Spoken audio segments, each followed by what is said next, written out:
This activity is called Messenger, and it's usually played in medium-sized and large classes, mostly good for language classes because you are basically memorizing and recalling language that you have to know and understand and be able to utilize.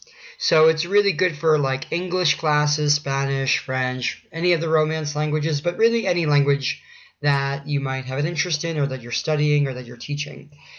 So the way this game is played is you'll take a paragraph of text or a few sentences of text, and you will tape those words or the sentence that you're using, the sentences, to the wall if you have a wall, or you might want to stick it next to a tree or someplace nearby where students have easy access to it.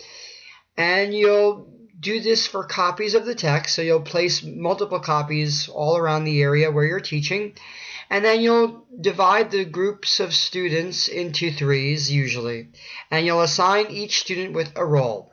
One student will take the messenger role, the other student or multiple students will take the middleman position or the middleman position, and the last student will be the writer, and that student will be in charge of writing down what she or he is being told by the other students. So the way this game is played is the students start out at their desks or in groups in a huddled position at a desk or sitting down somewhere where they are away from the paper. And then when you say go to the students, the messengers will then go to the text wherever you placed it in the room or in the classroom environment, and they will try to memorize the text. After they have memorized as much as they think they can, they will go to the middleman or the middlemen and dictate that text that they've just memorized to those students. And those students in turn will then be in charge of dictating that same text to the student who writes the text down on paper. And obviously, as you can probably guess, the students that finish first are going to be declared the winners. You can play this game in rows.